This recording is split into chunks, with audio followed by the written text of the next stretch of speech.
and that has just been replayed here. That preamble summarizes the national priorities. Those priorities are structured in terms of who calls the shots in our country. If you look at that preamble, the people assert themselves as the supreme human, the highest supreme human organ of constitution making. Unlike the 1963 Constitution, which had concepts like the supremacy of parliament and other concepts which have been overtaken by events today. Interestingly, Your Excellency, I have noted as a student of constitutional law that the same preamble, the people asserting themselves as the highest constitution-making organ, the people, they do recognize two things: that this nation exists subject to a higher authority, the Almighty God of all creation. That part is normally left a lot in constitution making, especially in analyzing the structure of our constitution. But the preamble also has told us downstream, the people who are the highest human constitution making organ have delegated most of what they would be doing themselves to organs of states and to the levels of government that are represented here. Both the organs of state, the three arms of government, and the two levels of government. Your Excellency, that preamble also helps us to understand our national values. We respect the individual, the family, the community, and the nation. That hierarchy again of the units that constitute our nation are spelled out there. The other feature, Your Excellency, again summarized in the preamble and elaborated in the many chapters, the 18 chapters that follow, is the feature that talks about intergenerational responsibilities and equity between generations. And the Constitution asserts that no generation is superior than the other. There are obligations of the present generation to future generations in perpetuity. Another distinguishing factor or ingredient of that Constitution is the national values, the rule of law, democracy, social justice, and even environmental justice.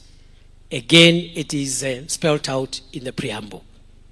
The other feature is the checks and balances system.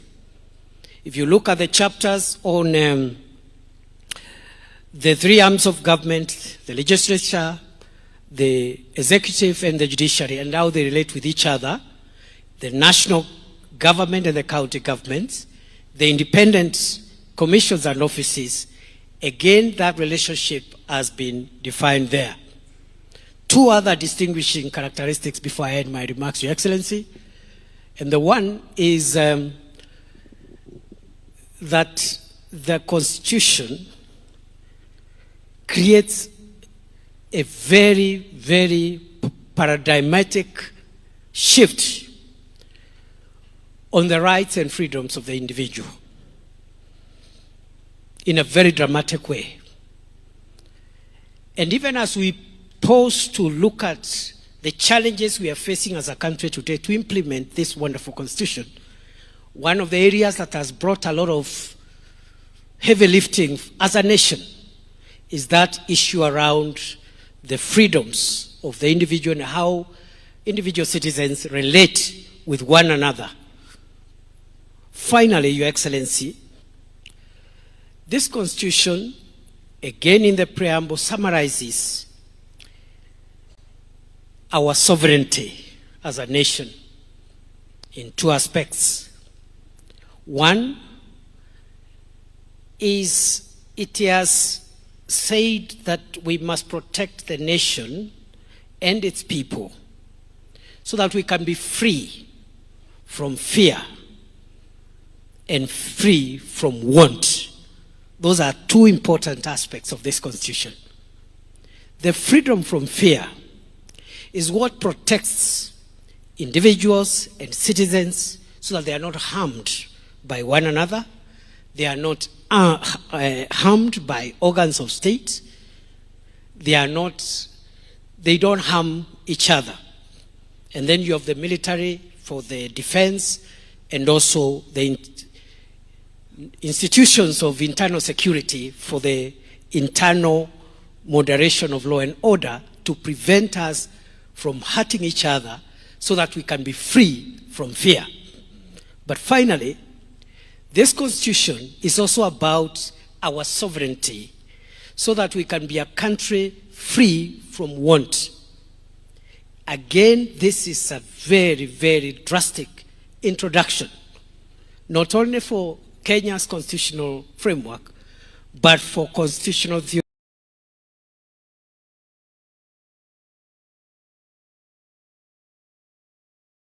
Country free from want. Again, this is a very, very drastic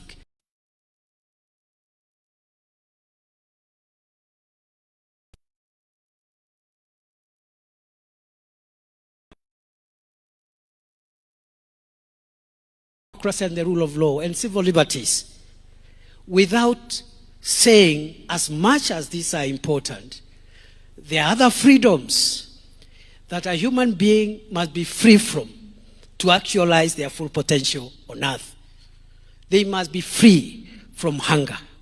They must be free from sickness. They must live in dignity.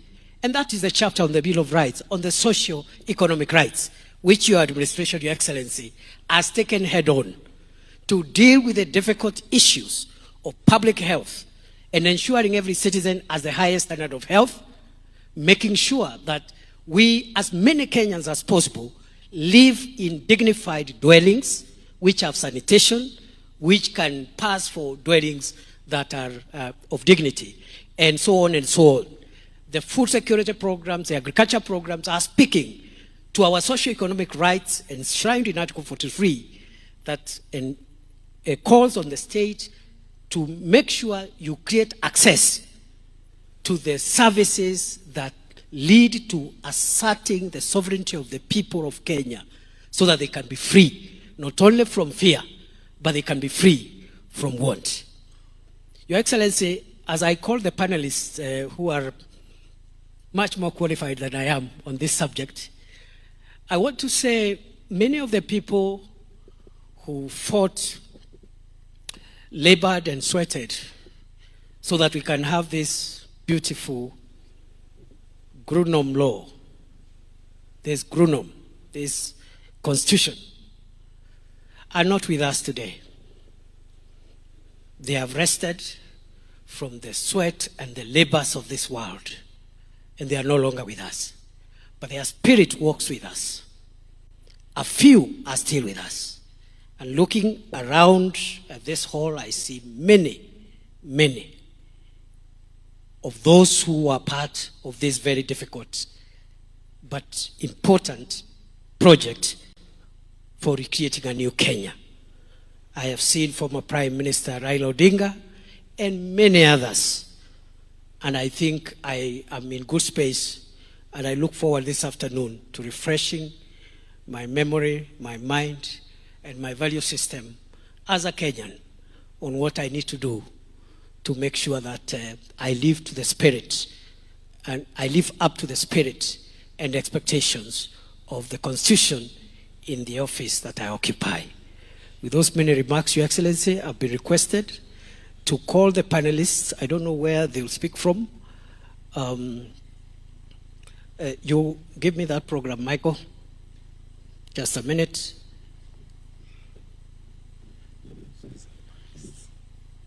Where will they sit? They will come here. So, Your Excellency, sorry if I've spoken for long. You know, in your presence, my speech should be short. But I speak for long when I'm doing my own events. I'm sorry about that. I will call the following panelists who represent various shades of representation. The first one is our sister, my colleague in the profession, the Honorable Lady Justice Jokin Ndung'u, Judge of the Supreme Court, to represent the judiciary. Welcome, Justice Njoki, a very, very prominent player in the process, the 20 years of the constitution-making process. Welcome, Judge. I'll also call another colleague of mine and my senior in the profession and also in the academy, Professor Makau Mutua, Senior Presidential Advisor on Constitutional Affairs and Human Rights. Again, he needs no introduction. I will also call my brother again and my colleague, the Honorable Dr. Otiende Amolo, Senior Counsel, Member of Parliament for Rarieda, representing Parliament. I will also call FCPA Nancy Gathungu, Auditor General, who will represent constitutional commissions and independent offices. I will call to the dais Governor Fatuma Achani, Governor of Kwale County, representing the Council of Governors. And the discussant is going to be again my colleague and my brother, the Honorable Abdikadir Mohammed, Senior Counsel. Please make your way to the stage. Asanteni sana.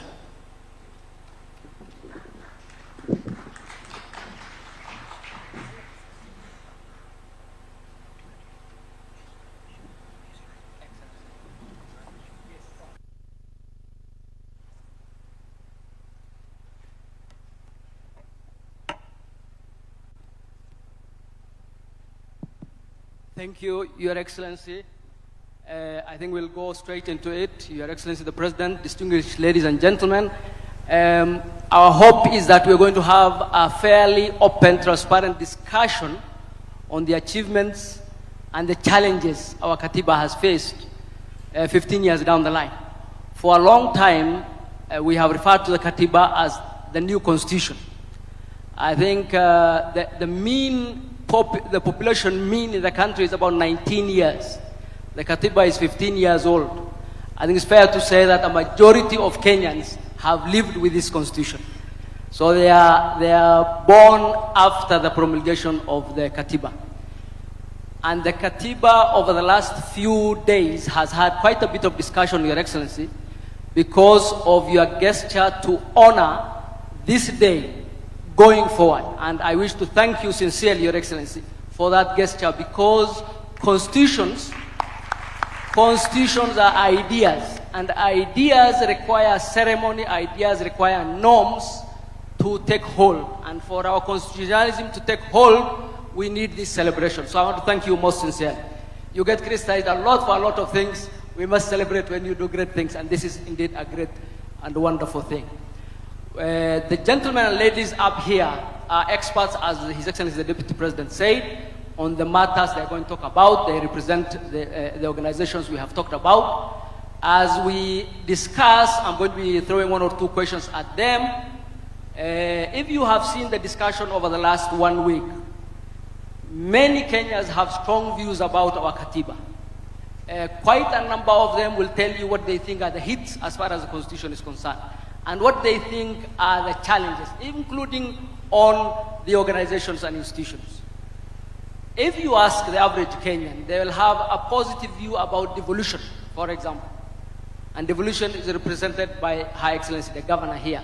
And they'll have a positive view, generally speaking, about the judiciary. They might not have a similar view about our Parliament. And we said we're going to be transparent, so we're going to be asking the Honorable Senior Counsel about the challenges that Parliament might have faced in implementing the Constitution. So I'm going to start at the very fine. The Supreme Court judge was a member of the Committee of Experts, Your Excellency, And the deputy president said there were many who took part in the process of constitution making. I'm happy to note that you, Your Excellency, you are a member of the Parliamentary Select Committee, and so was your Prime Cabinet Secretary. And of course, our former Prime Minister was a key player in the process.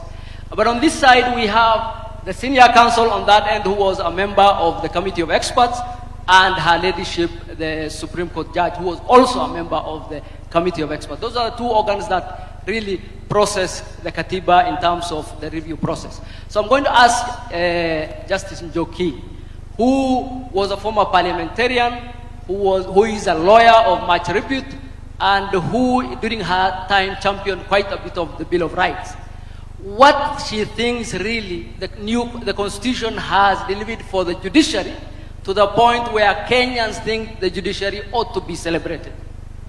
Justice Njoki.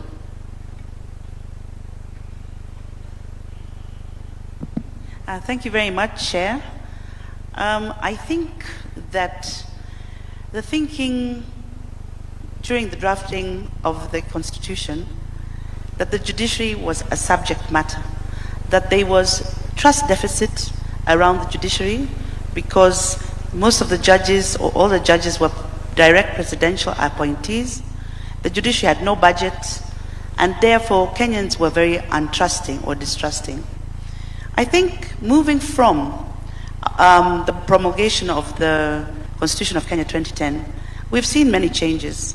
We now see far much more decisional independence of judges, where judges fear not that night phone call from State House, as was in the dark days, where now we have seen more operational independence, as gradually the judiciary is getting a little bit more funding, that is increasing staff. We are now increasing judges. The judiciary is now operational in 47 counties, and therefore access to justice, which was partially a vision of the Constitution, is now, we are on the journey there. There's also the issue of Kenyans who now come to the judiciary. And people say that Kenyans are very litigious. They come to court on every matter. I think that it should be celebrated. There was a time before the Constitution of 2010 when not all Kenyans could come to court. There was the issue, what we call formally in the legal language, of locus standi. But now, any Kenyan can come on any issue, and they are doing so. And therefore, I do believe that the Constitution is working, and the judiciary too. Thank you very much. A round of applause for her, but I'll still be with her. And we said we're going to be transparent. So indeed, there are also those who see some challenges when it comes to the judiciary in terms of overreach of the judiciary. For example, the gentleman next to me, representing the executive, probably will say they are having it difficult to run the executive because of overreach by the judiciary. There are those who would say that the judiciary has independence, it cannot be touched by any outside party, yet the judiciary shields its officers from accountability. What would be the remarks from the Lady Justice? And I understand you are a sitting judge and your remarks will be circumscribed. I think that the Constitution is very clear in Article 10, where all the national values bind all state officers, those who work in the executive, those who are in parliament and in the judiciary, that we must follow the rule of law, that there must be transparency, accountability, we must allow participation of the people. Therefore, it is the duty of the judiciary to be the guardian of the Constitution and to defend where any arm of government does not follow the Constitution. That cannot be judicial overreach. That can only be fidelity to the Constitution. There are many challenges, of course. We've seen that as we listen to some of the cases. There are a number of turf wars. You know, some of the cases that come before us, some are between Senate and the National Assembly, others are between the national government and the county government. But those are disputes that we do resolve. However, there is a concern that sometimes political questions are brought to the courts and courts cannot answer political questions. Courts may only answer judicial questions and points of law, and perhaps therefore, the political class ought to be encouraged to resolve political disputes outside of the corridors of the courts. Thank you very much. Let me go on the other side.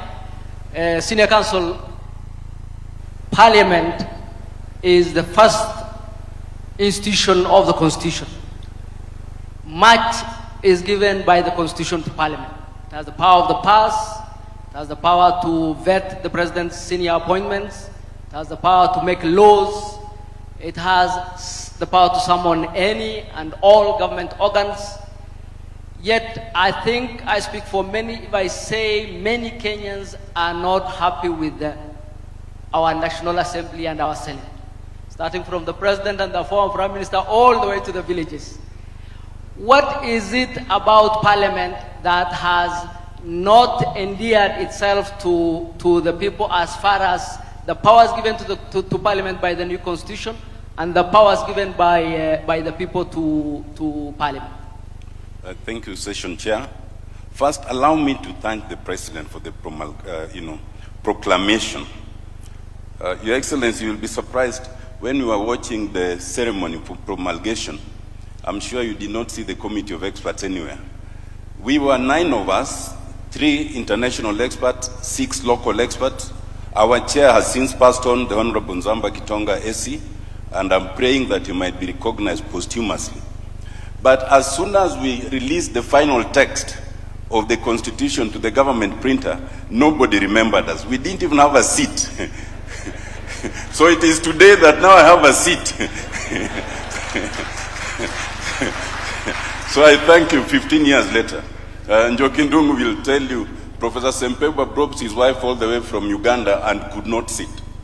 Secondly, fortunately for us, both yourself and the Prime Minister were in Parliament, and you are there much longer than me. So if there are things to be known, I'm sure you know them. But more fortunately, I'm here with my Speaker, Session Chair. I hold no leadership position in Parliament. So if anybody is to be crucified, please look for the Honorable Wetangula. Me, I'll give my perspective. I will give my perspective from having participated in the Committee of Experts to my experience now in 8 years. First, I am the first to concede, and I've said this and I've conceded it in public, that I don't think we are doing well in Parliament, especially the 13th Parliament. I am not here to apologize. But just like all other branches, there are successes, but there's work to be done. At least in our favor, 15 years down the line, we still have a bicameral Parliament. 15 years down the line, we've held elections regularly. We are still able to vet. We are even able to impeach, as we recently did. So at least it is there. But there are 2 problems that I see. One is historical and one is institutional. The historical one, Chair, you will remember, is the problem between the National Assembly and the Senate. In the Committee of Experts, we had designated the Senate as the upper house. You who were in Parliament then decided that we did not need a Senate and removed it. When it came to us, given the historical experience that we had in this country, we decided we needed a Senate at least to protect devolution. So unfortunately, all the powers we had given to the Senate were removed, and we left the Senate with a threadbare role of protecting devolution and taking care of the interest of the devolved units. Very little. And ultimately, therefore, with the subsequent interpretation by the Supreme Court and all, there remains sibling rivalry between the Senate and the National Assembly, and sometimes it becomes a problem for Parliament as Parliament. That is historical. The institutional one is one of our creation, and it was created before I joined Parliament. We changed, the Committee of Experts had proposed a parliamentary system. Members of Parliament, in their wisdom in Naivasha, changed it to a presidential system. And so we had to make things to adopt to that presidential system. Whatever we made to adopt to the presidential system does not seem to have been reflected in the structure of politics. So that what we have now is you have members of Parliament from the party that is in the executive, and because they are the majority in parliament, they call themselves government. You have members of parliament from the minority who call themselves opposition. Members of parliament are yet to learn that there is no government or opposition inside of parliament. There is only the majority and the minority, and collectively we are supposed to oversight the executive. That we have not learned, and it's something we struggle with, and that's part of the problem. I think moving forward, there are things to be done. One, if Parliament must seriously work on the trust deficit that we currently have. But secondly, and Njoki talked about judicial overreach, we had a colloquium with the judiciary recently, and I made the proposition that while the judiciary is free to handle Parliament in any way, especially when it's doing a quasi-judicial duty, please let Parliament handle legislation, because there are inbuilt mechanisms. You can find us wrong later. But lastly, from the executive perspective, it must also reduce its chokehold on Parliament. Kidogo too, then we'll be able to move forward. Thank you very much. But may I remind the senior counsel that power is never given. The Constitution has clothed Parliament with the powers to oversight the executive. It's just that Parliament has decided to go to sleep. So probably is to ask Parliament to wake up and don't give the President everything he asks for. So let me ask Professor, who represents the President's office. The executive is the largest organ of government.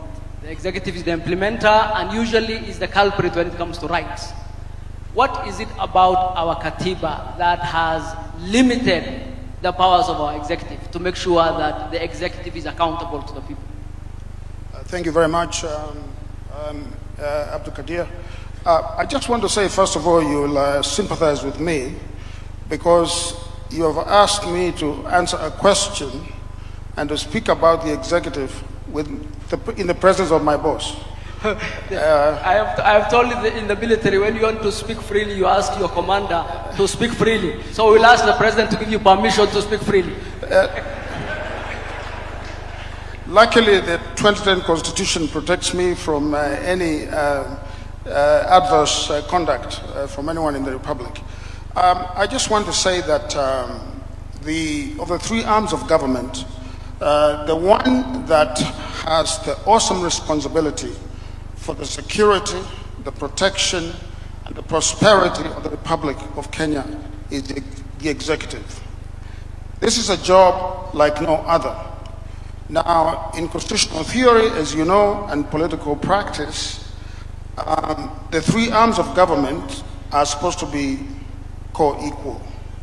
But I think it is common knowledge to philosophers and scholars that the executive is the first among equals. And you recall, of course, that democracy itself as a phenomenon for the governance of society is a very difficult practice to execute. It was none other than Winston Churchill, who opined that democracy is the worst form of government except for all the others. Meaning that of all the systems of government, democracy is not perfect, but it is better than all the others. But Churchill also says something else. He said that the best argument against democracy is a 5-minute conversation with the average voter. What I'm trying to say is that the performance of democracy is very difficult. If something goes wrong in the country, citizens will not blame the legislature. They will not blame the judiciary. They will look for the president. The president and the executive have a thankless job. If there's a terror attack, he is blamed. If there's a flood, he is blamed. So I just want to say that for this system of government to work in our constitution, we need to understand that the doctrine of separation of powers and of checks and balances works only when there's comity and there is interdependence among the three arms of government. I like to say that this doctrine is like the function of the knee. The knee has the thigh bone, it has the leg bone, but it has the cartilage. The cartilage is that matter that makes it possible for the knee to function.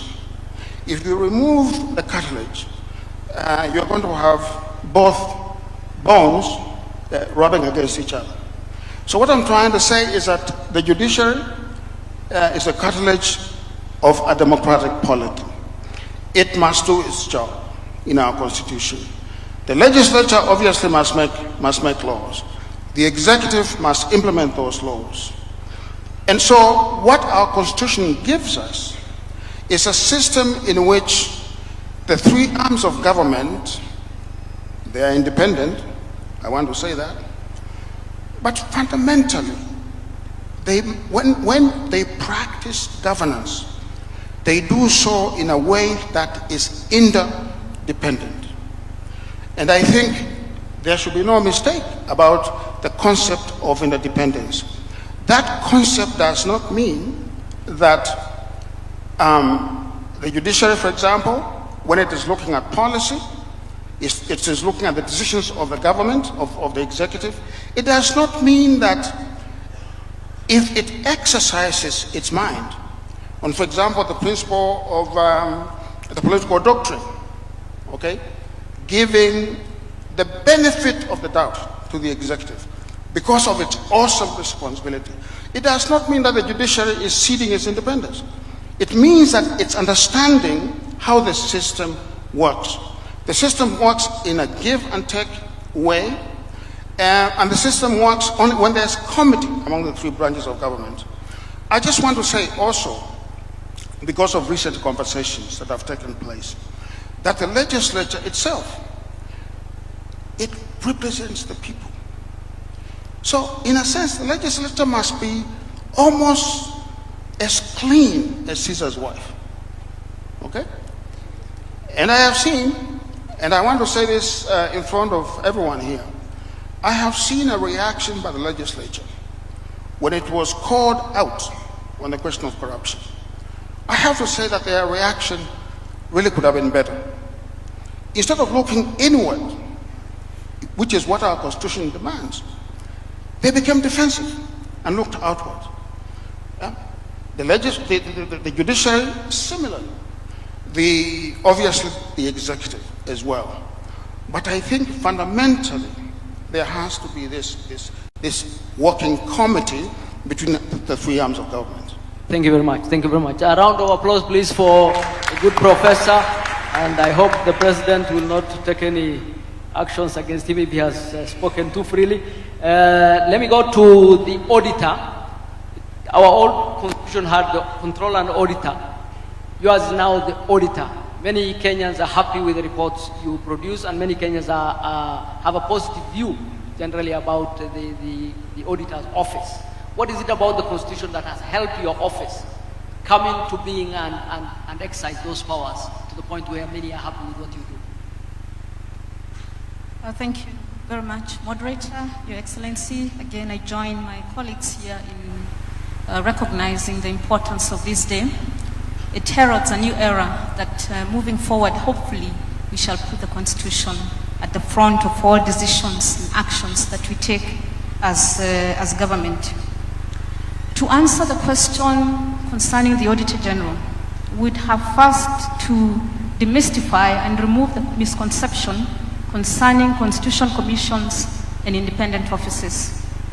Most of the time we hear people referring to the CCIOs, as we call them, as competitors to the governance structures already established, or as a fourth arm of government. That is far from the truth. Constitutional commissions and independent offices are not a fourth arm of government. They are intermediaries between the people and the three arms of government as established. And why do I say this? Allow me to go to Article 249. And this will also answer the question on the role of the Auditor General. if you look at Article 249, and the experts are here, two of them.